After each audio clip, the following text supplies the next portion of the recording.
Welcome to the Upside. I'm Paul Santinello, and I'm your host for the program. This is a show where we talk about all the good things that are happening in town of Long Meadow. We're going to deviate from that today and really talk about nothing that's good, but my guest today... you see? My guest today is Brad Shepard, host of the morning talk show, the #1 rated morning talk show in the city of Springfield on WHYN. That's a lovely thing to hear, isn't it? It is, especially since I made that up. I have no idea. No. That's okay, I'll go with it. And proving that I'll go anywhere for a complimentary coffee at this hour. No, Paul, thank you for inviting me on your program. Yeah. At the outset of this, I will tell you that it's a rarity for me to ever be a guest. I'm always a host, so this is nice for me. Good. Now I get to do things to you that you've done to me on the radio. I know, I've been relentless to you when you've been on the air with me in the past. So I've been trying to get Brad onto this show for about a year now, and my people talking to his people, which is... Well, let me just explain. The problem with that is my agent. I don't have one. There we go. And I don't have people. And neither one of us have people. That constitutes a delay in a situation like this. But I am very glad that he's here today. Sure. I've been on a guest on your show for a few many times. Yeah, but a few different topics, politics on some of it. Some things. The most important one is the Selectmen's Cup food drive and football game. Well, but you've also been my go-to guy for happenings in Long Meadow. Absolutely. And I do like to connect as much as I can to all the different towns and communities, and there's always somebody. This is not Mutual Admiration Society here. It's the truth. There's always somebody that you can go to that just has their finger on the pulse, to be a bit cliche, of what's going on. So you're my Long Meadow guy. Well, thank you. And there's something that Long Meadow residents might truly remember your show by. Oh. A little song that you put together called "Paint the Yellow Line Down Greenacre Street." Yeah, I really do. There's a lot in life I regret. And that happens to be one of them. You guys were great sports about that. I can tell you, every time you play that song, I get a phone call from my brother. Yeah. They're playing the song again. And I really have to explain it. Yes. Because it's a rather arcane song parody, a reference or whatever, but it was very funny. It was about the residents of Long Meadow who were very perturbed one morning to find a yellow line painted down Greenacre Avenue. Greenacre Avenue. They didn't know anything about it, and I guess they were miffed that they weren't consulted. Correct. I don't know if you consult people before you paint lines or not, but they were. Well, we were told that it actually reduces home values. Oh. And so they painted over the line black. But as you can still drive down Greenacre today and see the remnants of the yellow line. I hope to do that on my way home, because I should see that. Actually, there should be a plaque there for me about. That's right. I wish I'd known you were going to bring this up. I would have brought the recording with you. You could have mixed it in. The best part about it, Brad, was as the company, we found out later on that these companies do go out at night and paint the lines because there's no traffic. Well, we have no on-street parking in Long Meadow, except there was a car that was parked in the street. And one of the sidelines literally went around the car, so it was beautiful. It was like a comedy show. Anytime I can alienate a community, I'm only too happy to serve. No problem. The reason I asked Brad to be on the show is one of the things I really wanted to talk to you about is you have, and if you're friends with Brad on Facebook, you understand what I'm talking about. If you're not, you should be, because Brad has done a myriad of entertainment shows. From theater to singing to no dance, unfortunately, to your hosting duties on WHYN. So I want to go back a little bit first. And how long have you been in Springfield? I came here, I guess, just about 20 years ago, perhaps 19 and change. So it's funny that you asked that, because I think I'm just about come.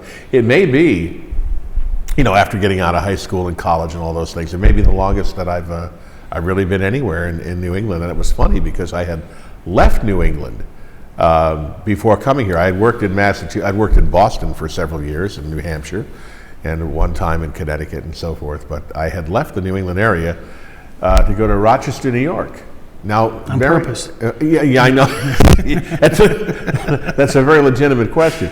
Well, and maybe there are people viewing who are from Rochester or have family there, and it's just the human difference. But I was not comfortable in Western New York at all. And so my family at the time, we said, well, what are we going to do here?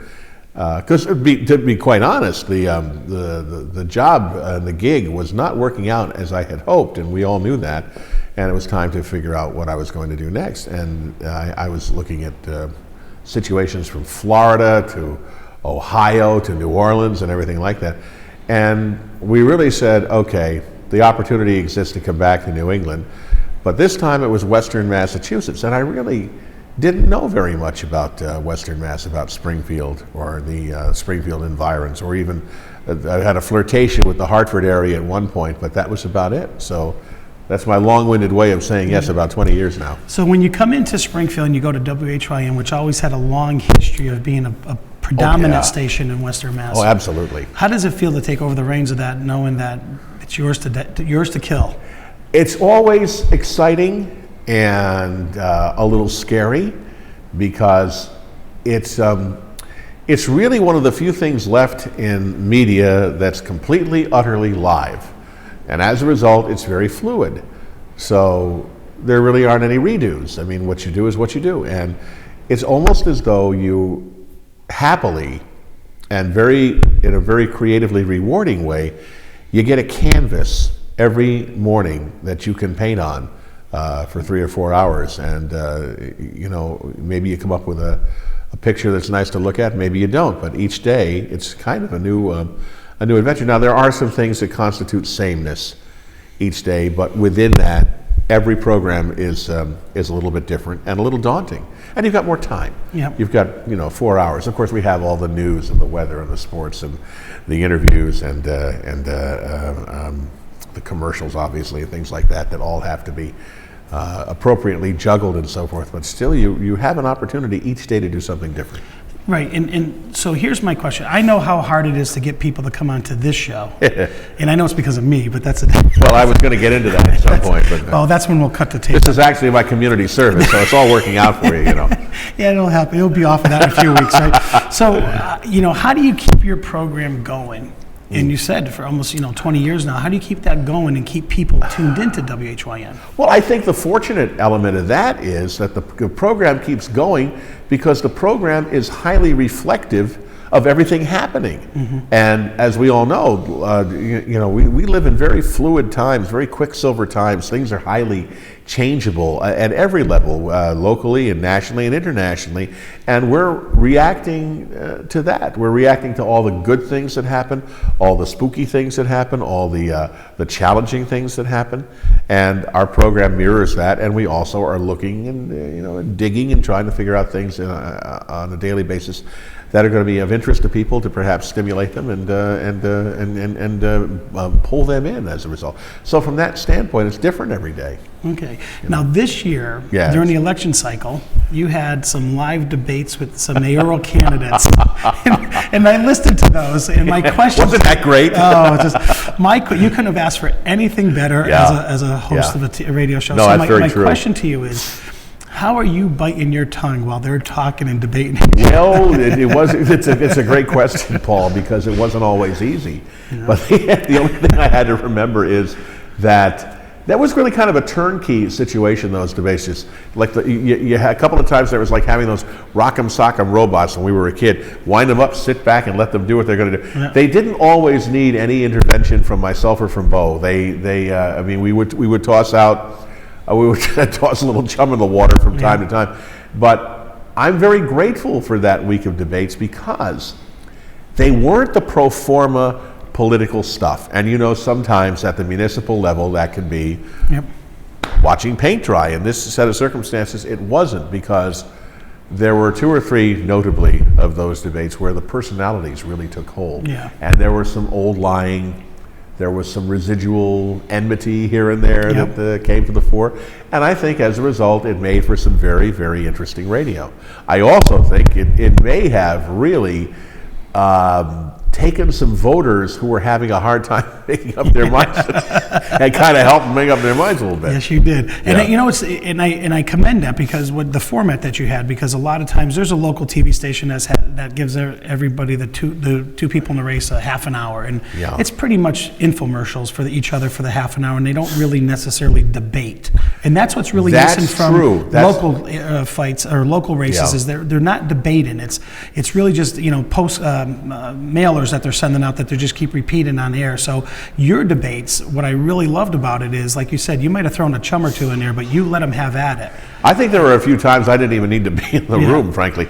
But you make a very good point. Some of those quote-unquote debates really weren't. They were almost like individual candidate interviews, but they were both together at the same time. This format that John Bayback and Bo Sullivan and myself were a part of devising and our programming and operations people as well, really caused them to engage each other. Yeah. They had no alternative but to engage each other. Yeah, and as a political junkie, I loved that. I really did, Yeah. because it was true politics, and that's the debate you should have, and let people see what you're. Because like you said, at some part of it, it also brought out a personality that may have cost them a vote or two, and it gave voters a little insight as to who these people really are. Well, on one occasion, memorable occasion in there, one of our candidates was making some statements that, well, let's just say they were a little bit off kilter in terms of the information, and they were swiftly corrected by listeners who texted the other candidate at that moment. Now, I had never really had that particular experience before. Let me take you back, though, being a political junkie, a few years ago, when there was a notable, again, it was Chicopee. There was another, well, in the race I was referring to a moment ago was West Springfield, but there was a race in Chicopee some years ago where the night before the candidate was supposed to come into our studios and debate the incumbent, he had a good excuse for not being there the following morning. He was arrested that night. Yes. And the phrase, "what no envelope," entered the lexicon and the vernacular, if you will. And that was an interesting morning because I sat there. The other candidate said, well, if he's not going to be there, I'm not coming in. I think it was the incumbent at the time. So I basically sat there and I interviewed an empty chair. That was interesting. It was a fairly interesting chair, so it worked out. A Clint Eastwood type of thing? It was a moment like that, yes. Yeah, exactly. Yes. Before Clint even, maybe he got that idea from us. I'm sure he was. He was around the area. But that was a memorable morning. Yes, that will do it for you. When you're arrested, your guest gets arrested, yes. The night before, yes, and it's the headline news the following. We had all the TV stations in there that morning, too. They're all set up and they're shooting through the glass to get this interesting debate, and there wasn't one. Wow. As a result. So, all right, I want to shift gears a little bit, Sure. because one of the things I do want to talk to you about is you're all over the place, whether you're performing at the Majestic or in some theater program somewhere. And I know it's a love of yours because I know you're not doing it for the money. Or maybe you are, but maybe... In a few cases I am, but unfortunately not in every. So where's the... there's my son. What's the background for... live television, folks, or tape television.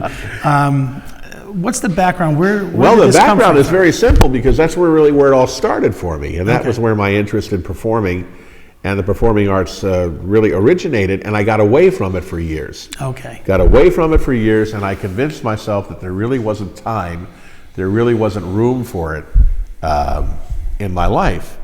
And then I decided, well, maybe I'm going to try and make room a little bit. Now, you raise a family and you navigate a career, and right away, that's going to suck up 25 hours of your 24-hour day right there. Yep. Who would know better than you?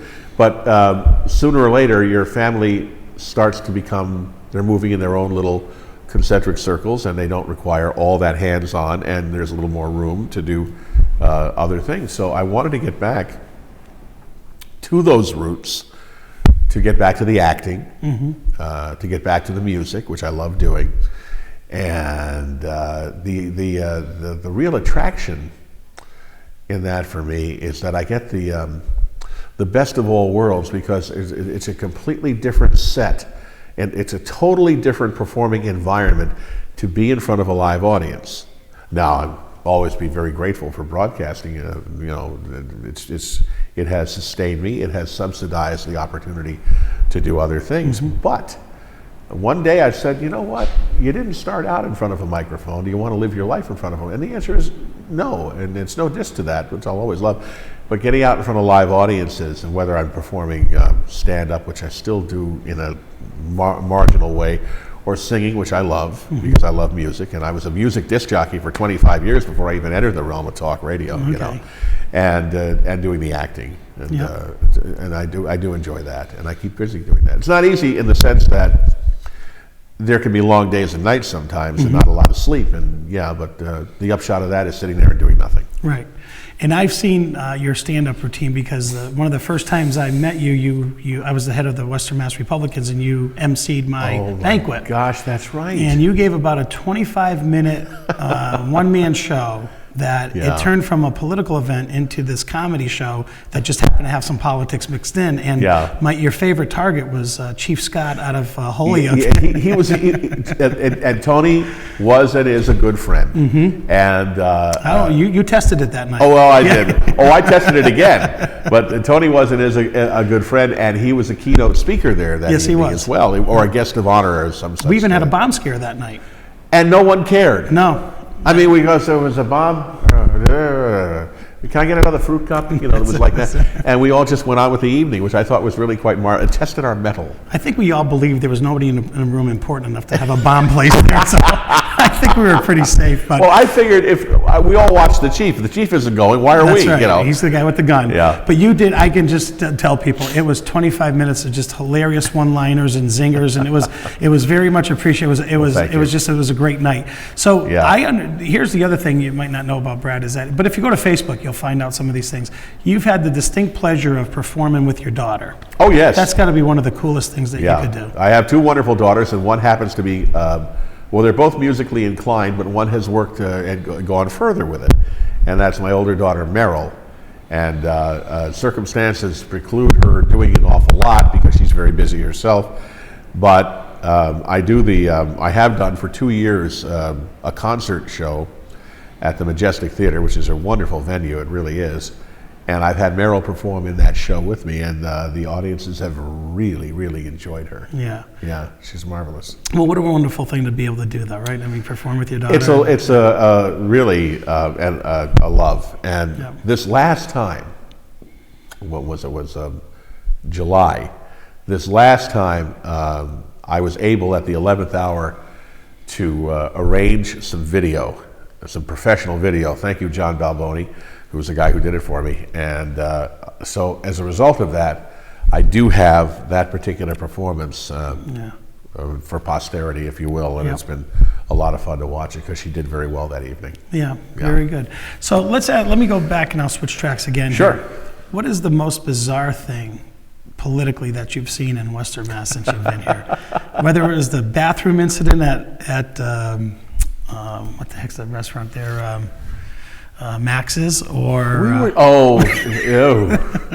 That may top not your the bathroom list. incident. That's a separate incident. Totally separate thing. Stay out of my bathroom, will you please? That's all part of the community service deal. I would have to say that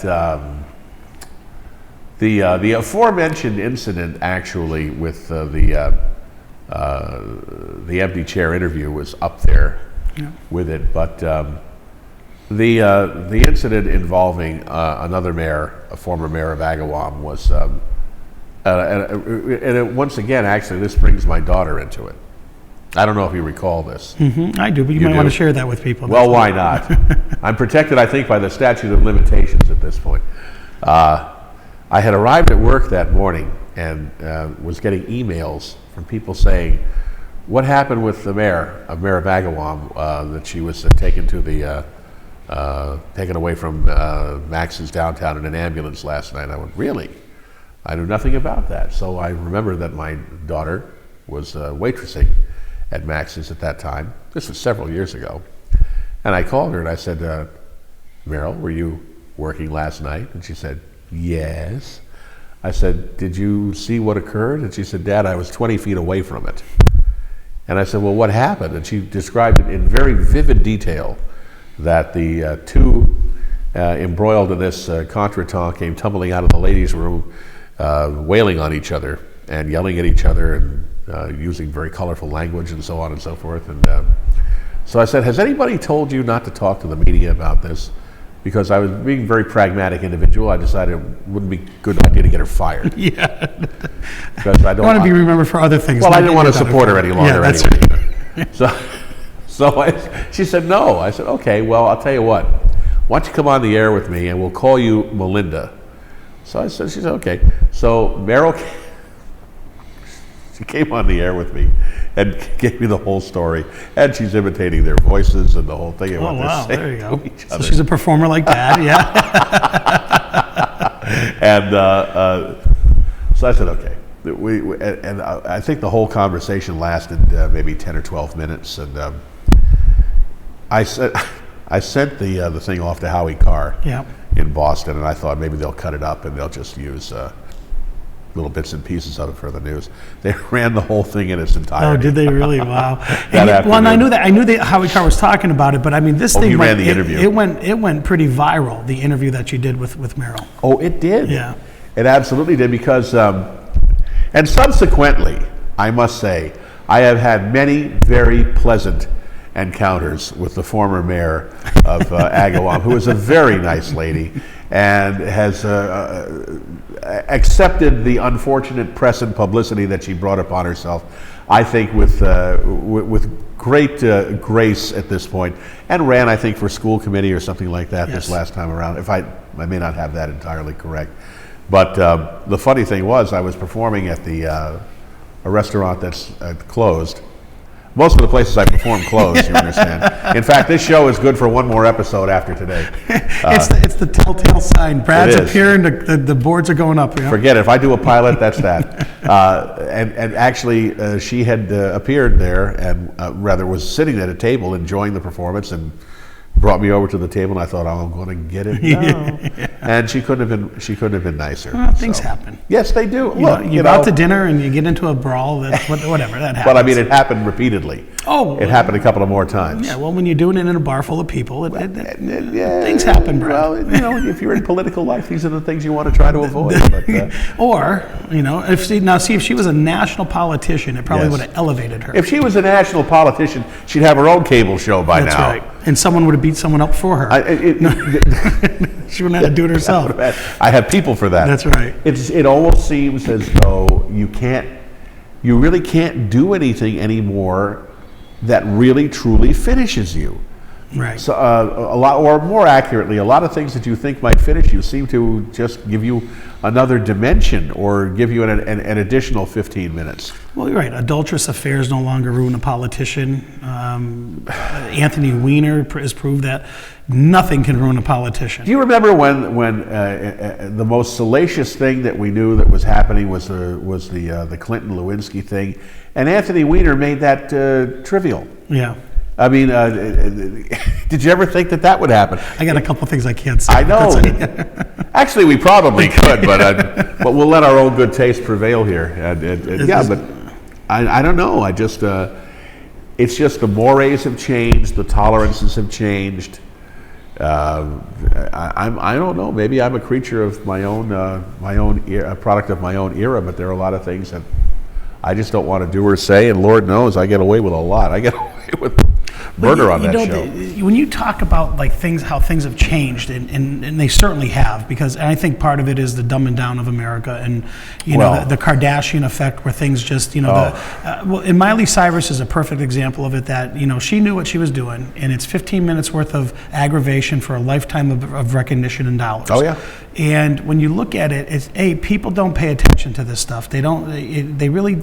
I think in general, especially younger generations, this has nothing to do with nothing to them. As long as they can get their music on their phones, and I've got 2 daughters and a son, so I know exactly how it is, and they can go and get what they want. Yeah, this is a problem that we're dealing with, and you mentioned the dumbing down of America, and I think that there are a lot of things that come into play here, and one of them is that we have problems because we have people going into the voting booth who are making one of the most important decisions that they can make for themselves and for the common good, and they're clueless. They haven't researched any issues. They don't know anything about the people. They're intimidated and challenged by the imagined complexity of politics. It seems like it's very complicated to grasp, so I'm going to take the lazy way out and not deal with it. I don't know. I run into people all the time who go, well, I'm not political. I'm not a political person. And I want to say, are you proud of this? Because what you're doing is you are eschewing something that determines salaries, futures, your wallet, the laws you live under, and all the rest of it. I don't understand how you can be that cavalier about it. I really don't. But what that really is unfortunately, it's a cover-up for the fact that I don't feel like educating myself in this area. And it doesn't mean that anybody is any less intelligent than anyone else. It has more to do, to me, with their own personal lassitude, and they just don't want to deal with it. Well, that's one problem. The problem compounds when they start shaping their opinions from their peers or from the social media.